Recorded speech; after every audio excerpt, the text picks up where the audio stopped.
La bonne info, c'est à la bonne heure sur GTV. Bonsoir à toutes et à tous. Merci de suivre l'actualité de ce mardi 24 décembre 2024, dont voici les titres. Le ministre des Finances et du Budget, Cheikh Diba, devant les députés ce mardi, il a présenté et défendu le projet de loi numéro 15-2024 relatif à la loi de finances rectificative. Cette dernière a été votée par 139 députés. Les détails dans cette édition. 2 mois de salaire impayé, c'est ce que réclament les travailleurs de la Poste. Ils ont haussé le ton ce matin devant la direction générale pour réclamer leur dû ainsi que de meilleures conditions de travail. Vous les entendrez dans cette édition. Et puis sport, une année 2024 riche en surprises. Un coup de rétro sur les exploits des Sénégalais dans les compétitions internationales vous sera présenté ou proposé plutôt. Ce sera en fin d'édition. En attendant, le développement, c'est tout de suite.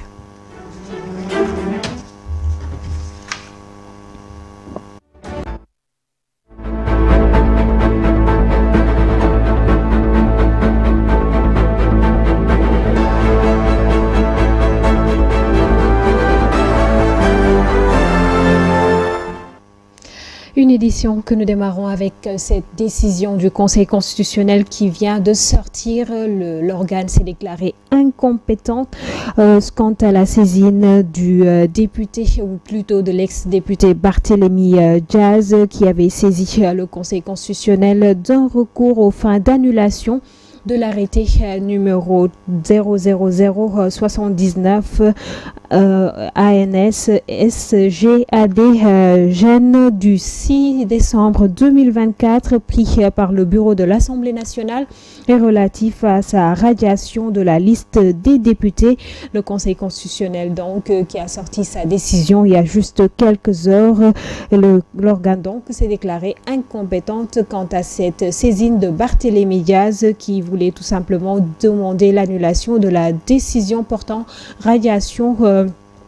sa radiation plutôt en tant que député à l'hémicycle. Nous y reviendrons probablement plus amplement dans nos prochaines éditions.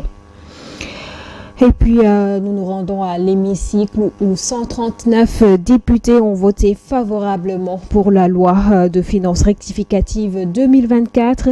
Les représentants du peuple étaient ce mardi en plénière pour examiner la loi de finances rectificative. Cet exercice vise à modifier la loi de finances initiale en fonction des évolutions des recettes et des dépenses. Ainsi, les recettes prévues dans le projet de loi de finances rectificative 2024 sont réajustées à 4 075 milliards de francs CFA, soit une hausse de 840,2 milliards de francs CFA par rapport aux prévisions initiales. En revanche, les dépenses sont revues à la hausse atteignant 6 437,2 milliards de francs CFA, soit une augmentation de 681,8 milliards de francs CFA. Et puis à la Poste, les travailleurs réclament 2 mois de salaire. Ces postiers se sont réunis devant la direction générale ce mardi matin pour réclamer leur dû, mais également pour demander ou plutôt dénoncer les conditions de travail dans lesquelles ils sont. Voici quelques réactions qui ont été recueillies par Djibril Niane et Pape Nartegay. C'est une question à ne plus poser parce que tout le monde sait que nous traversons en tout cas des difficultés extraordinaires. La situation aujourd'hui de la Poste est insoutenable en ce sens qu'elle affecte des familles, des innocents, mais elle affecte toute la société sénégalaise. Figurez-vous, aujourd'hui, on est le 24 décembre 2024. Personne ne pouvait penser que des travailleurs dignes, des travailleurs engagés soient restés jusqu'au 24 décembre sans percevoir leur salaire du mois de novembre, encore moins ceux de décembre. Cela est inacceptable. Aujourd'hui, nous nous sommes réunis ici, mais nous estimons que ce sera la dernière rencontre devant notre direction générale. Parce que quand il s'est agi d'alerter l'autorité, nous l'avons fait au risque même de notre vie. Les autorités actuelles en sont conscients. Ils avaient même pris parti pour éradiquer la malgouvernance qui a gangréné la Poste. Aujourd'hui qu'ils sont là, on attend plus de stabiliser la situation. Et la stabiliser, c'est de prendre en compte correctement les salaires des travailleurs pour qu'ils aient l'esprit, en tout cas au travail, pour le redressement de l'entreprise. Nous reparlons à présent de Barthélémy Diaz, mais cette fois-ci en tant que maire de la ville de Dakar. Le mouvement des jeunes de Dakar derrière Barthélémy Diaz a tenu un point de presse hier au terrain basket de Fass pour dénoncer ce qu'il qualifie d'injustice à l'égard du maire de Dakar qui dernièrement a été destitué de son poste d'édile de Dakar. Le coordonnateur du mouvement pointe du doigt le nouveau régime selon Norénie Tal. Le nouveau régime a instrumentalisé la justice pour déstabiliser un adversaire politique. Nous écoutons ses propos au micro de Amsatou Gano. Parce que Barthélémy, tay ñëpp xam nañu ay carte moko fal. Tout le monde sait que Barthélémy Diaz a été élu par le peuple. C'est pourquoi, lorsqu'il quittera la mairie de Dakar, c'est ce même peuple qui en décidera. Ce qu'on lui a fait est une véritable injustice, voire même un règlement de compte pour déstabiliser un adversaire politique. J'exhorte à tous les jeunes de dénoncer ce fait et déplorer ces conditions. On ne devait en aucun cas lui imposer cette injustice dont il est victime aujourd'hui. C'est la raison pour laquelle je demande à tout le monde de s'approprier à ce combat légitime. On fera tout notre possible pour obtenir gain de cause. Nous envisageons même de faire une grande marche pacifique à Dakar dans les jours à venir pour dénoncer davantage cette injustice. Il est temps que le gouvernement arrête ce qu'il fait. On leur demande juste de travailler et de régler le problème des Sénégalais.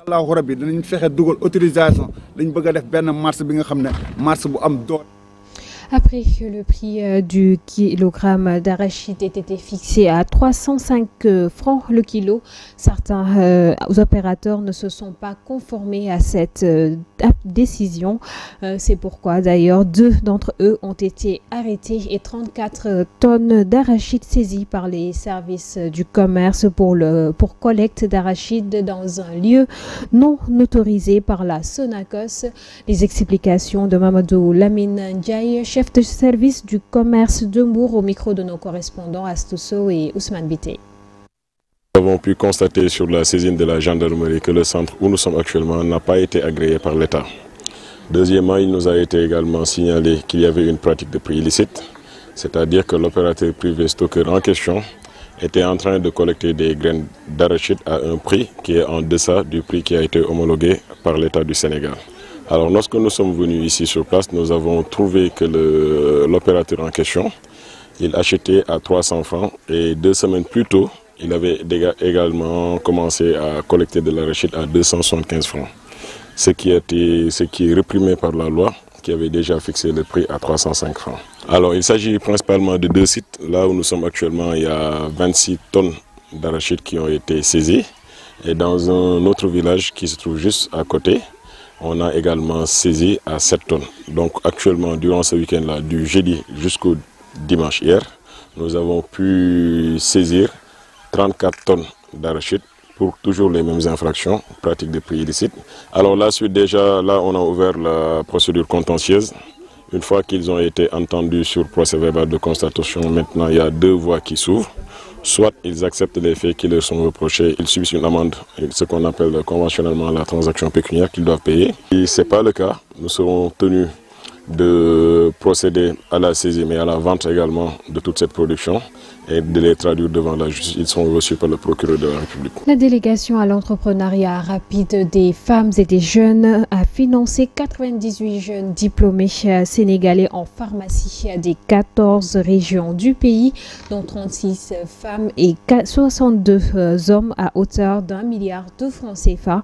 Un financement qui sert à promouvoir l'équité sociale et encourager les jeunes pour qu'ils puissent réaliser leurs projets, mais aussi participer à l'amélioration de notre système de santé et contribuer au développement économique et social du pays. Je vous propose de suivre la directrice de l'ADER, Aïda Mbodj, au micro de notre reporter. C'est dans cette optique que nous avons conçu ce programme spécifique destiné aux jeunes pharmaciens diplômés de l'édition 2022. Les objectifs: faciliter l'accès au crédit pour la création de nouvelles officines, permettant ainsi aux jeunes pharmaciens de s'établir et de contribuer activement au système de santé national. Renforcer le secteur de la santé en augmentant le nombre de points de dispensation de médicaments de qualité, assurant ainsi une meilleure couverture sanitaire pour nos populations. Enfin, promouvoir l'équité territoriale en encourageant l'implantation d'officines dans les zones sous-desservies, conformément à la vision 2050 qui vise un développement harmonieux et inclusif de notre pays. Le parcours a été long pour obtenir justement un accompagnement et pouvoir démarrer nos activités. Ça a été long et on remercie beaucoup l'ADER. Ça a été dur. On a cherché de tous les côtés et finalement, ça a été l'ADER. Avec eux, vraiment, c'est allé rapidement, alors que ça fait des mois qu'on a nos arrêtés et que nos arrêtés allaient bientôt même être caducs, sans financement, sans pouvoir aller s'installer. C'est un ouf de soulagement et aussi un sacerdoce, parce que c'est un défi. Nous sommes les premiers à recevoir ces financements-là et nous avons un défi à relever pour la génération à venir, pour qu'ils puissent bénéficier de ces financements au niveau de l'ADER, pour que l'ouverture des pharmaciens aussi soit plus facile. Le mouvement Tous Ensemble pour le développement de Tambacounda vient d'initier une séance de sensibilisation sur la sécurité routière, une occasion pour le policier Amouliakar Diouf de conscientiser les usagers sur les comportements à adopter pour limiter les accidents. Dans cette région, plus de 40 accidents et 78 victimes pour la plupart des conducteurs de moto Jakarta ont été enregistrés, suivant les propos leurs propos plutôt au micro de Amadou Diallo, notre correspondant à Tambacounda. Du 1er au 20 décembre 2024, 46 accidents de la route ont été enregistrés dans la commune de Tambacounda, faisant 78 victimes. Une situation inquiétante qui a poussé le mouvement TED Tous Ensemble pour le développement de Tambacounda à organiser une conférence sur la prévention routière. Bon, il y a beaucoup de problèmes ici. D'après le constat qui a été fait, donc nous, ici c'est notre siège social, mais quand on s'assoit ici, souvent on constate qu'il y a trop d'accidents ici au niveau. Ce qui nous a poussé d'organiser une telle sensibilisation de la sécurité routière. Vu l'ampleur du phénomène, il est important de pérenniser ces séances de sensibilisation, fait savoir le policier Amouliakar Diouf, conférencier du jour. Donc nous demandons à tout le monde, à toute la population, surtout au mouvement TED, de continuer à travailler sur ce sens, la sensibilisation dans les écoles, dans les marchés, avec la collaboration de tous les AIC de la ville, et que les autorités administratives de la ville les soutiennent pour qu'au moins qu'on atténue les accidents dans la commune de Tambacounda. Le président de l'Union régionale des mutuelles de santé, Mamadou Ba, en a profité pour exhorter les usagers, surtout Jakartaman, tout le temps concernés par des accidents, à s'inscrire dans les mutuelles pour faciliter leur prise en charge. Créé en 2022, le mouvement TED compte aujourd'hui plus de 70 membres et reste actif dans des activités de sensibilisation sur la santé de la reproduction, mais aussi accompagne les jeunes dans la formation. Ambiance Noël, la direction du King Fahd Palace a organisé ce lundi un arbre de Noël en l'honneur des enfants des membres de son personnel. Cette cérémonie a été présidée par le président directeur général Mamadou Racine Sy. Des cadeaux ont été remis de manière symbolique avec la participation d'artistes comme Pape Diouf, Djeba ou encore Demba Guissé. Le compte rendu est signé Mansour Diassé. Noël avant l'heure à King Fahd Palace, le personnel en compagnie de la direction a perpétué la tradition comme chaque année. Les enfants ont eu droit à une fête d'arbre de Noël grandiose, une occasion saisie par le PDG Mamadou Racine Sy pour rendre un hommage aux travailleurs de King Fahd. Le comité d'organisation avec à sa tête Lamine Ndiaye pour la parfaite organisation de cette cérémonie. J'aimerais, au-delà de nos enfants, rendre hommage également à l'ensemble de nos collaborateurs, leurs parents, pour leur dévouement et leur engagement au niveau du King Fahd Palace. Pierre Mbow, le directeur général d'exploitation, remercie le président Racine qui a financé entièrement cet arbre de Noël. Je tiens à remercier encore une fois Monsieur le Président directeur général, Monsieur Mamadou Racine Sy, qui, malgré un emploi du temps plus que chargé, a bien voulu suspendre ses activités pour venir présider l'arbre de Noël des enfants du King Fahd Palace. Il a, comme à l'accoutumée, et depuis plusieurs années, financé entièrement cette belle manifestation. Ce parent se dit heureux et remercie le PDG et la direction. Dans la foulée, il exhorte les enfants à bien travailler à l'école pour mériter les cadeaux. C'est une belle fête et ça s'est très bien passé. Donc, comme de coutume, le président directeur général Mamadou Racine Sy et l'ensemble de la direction ont l'habitude de célébrer cette fête des enfants qui est vraiment très important pour nous autres parents. Et comme pour les enfants, c'est vraiment la fête, l'ambiance est vraiment très belle. Bon, pour les enfants, nous les encourageons et nous leur demandons de bien travailler à l'école pour mériter encore beaucoup plus de cadeaux. Oui, comme de coutume, le président n'a jamais ménagé des efforts pour accompagner les travailleurs, aussi pour accompagner les parents. La cérémonie a été marquée par la présence d'artistes de pointure comme Pape Diouf, Djeba et Demba Guissé. Alerte à Nassim, des pluies faibles sont attendues sur l'ensemble du territoire national avec une sensation de fraîcheur les 23 et 25 décembre.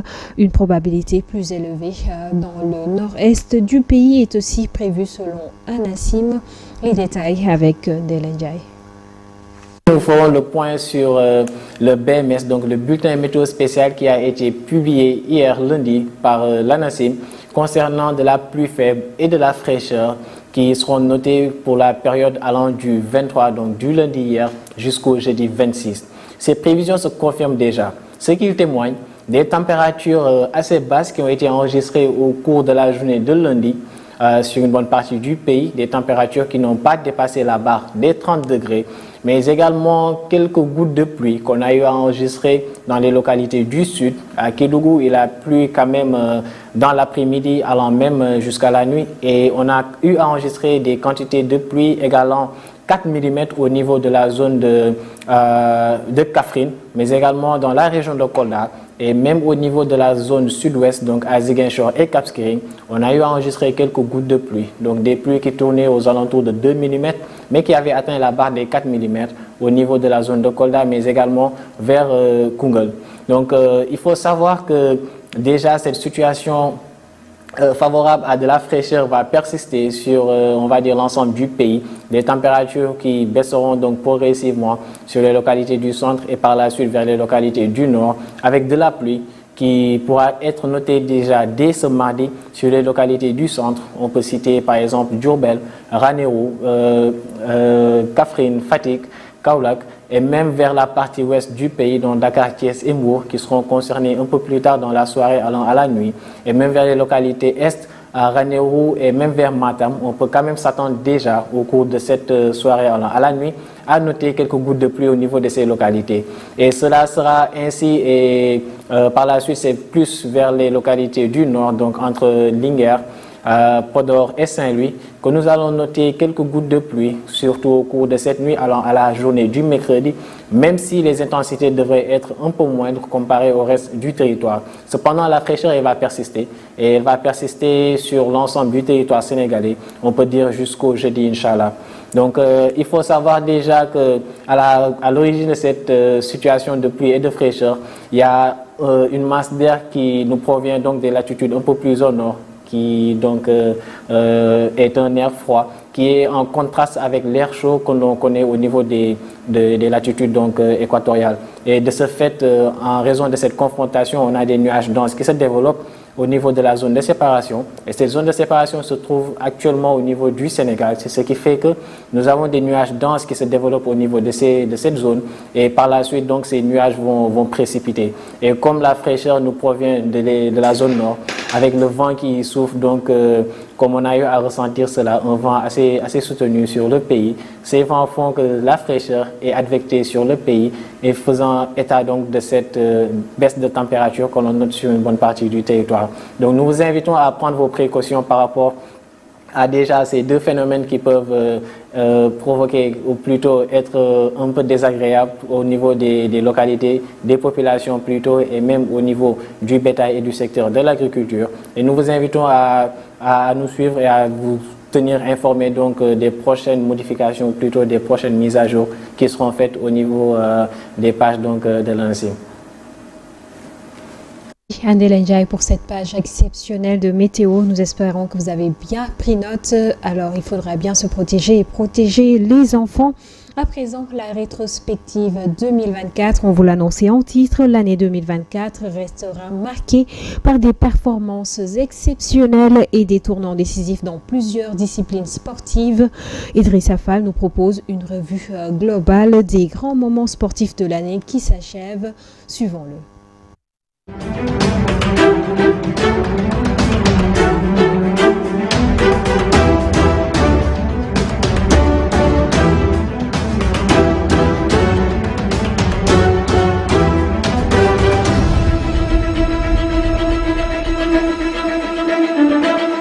Le sport, dans toute sa splendeur, sera marqué pour cette année 2024 par de grands rendez-vous.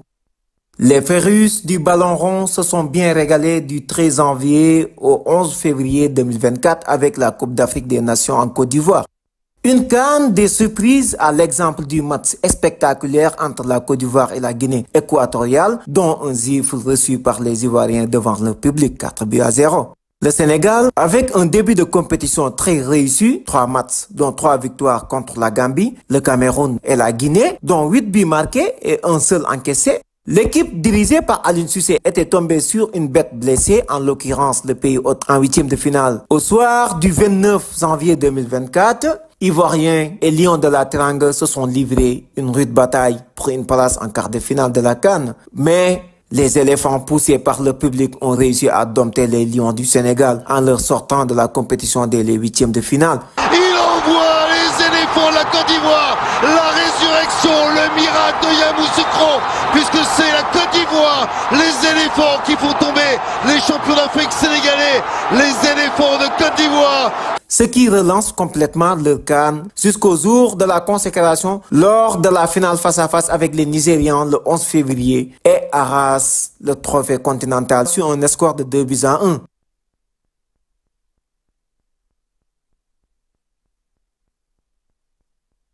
Quant aux Sénégalais, cette défaite n'a pas été facilement digérée avec un système de 5-3-2 qui n'a jamais fait l'unanimité. Ce système est à l'origine du divorce entre le peuple sénégalais et l'entraîneur de l'équipe nationale Aliou Cissé, qui après 9 ans passés à la tête de l'équipe nationale du Sénégal, voit son aventure terminée et qui est remplacé par un autre ancien international, en l'occurrence Pape Bouna Diaw, qui au début assurait l'intérim de son homologue et maintenant maintenu à la tête de la tanière pour un contrat de 2 ans. Cependant, le football sénégalais connaît une avance remarquable avec la petite catégorie. Après l'équipe A, la petite catégorie a fait ses preuves dans cette année 2024. D'abord, les U20 sont allés dénicher une qualification pour la prochaine CAN U20 et le trophée de champion du tournoi IFOA A, qui organise et remporte le tournoi IFOA U17 Zone Afrique de l'Ouest dans une finale terminée au tir au but, qui est synonyme aussi d'une qualification pour la prochaine CAN U17. Reste à savoir si les locaux vont réussir les tests pour obtenir une qualification pour le prochain CAN, dont le Sénégal est tenant du titre après un match aller au Libéria qui s'est soldé sur un match nul, un but partout. Autre fait marquant,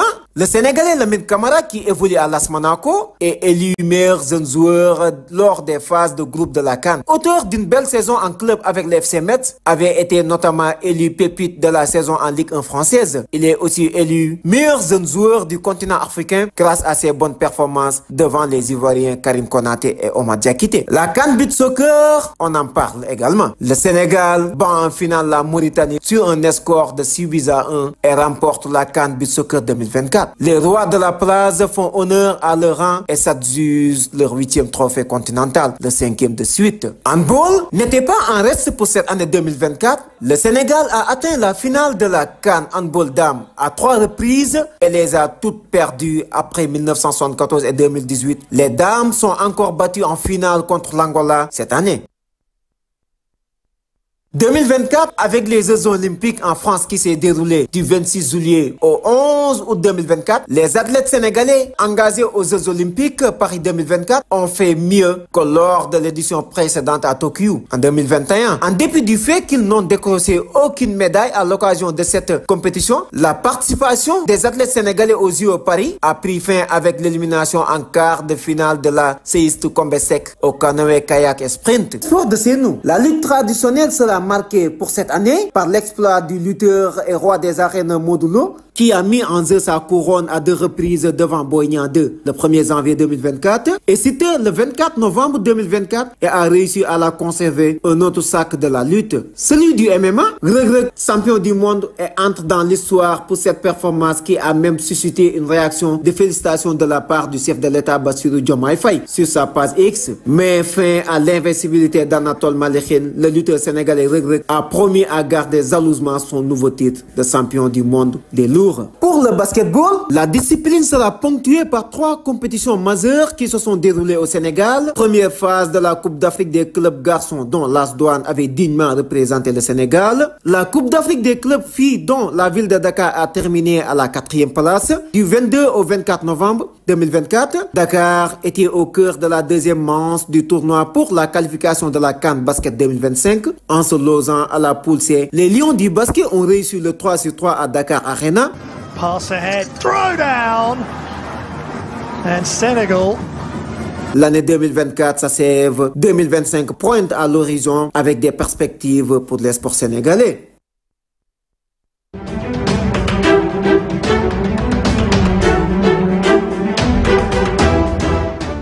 Merci à Idrissa Fall pour cette rétrospective sport qui met en terme à cette édition. Merci de l'avoir suivi et excellente suite de programmes en compagnie de GTV. Bonsoir.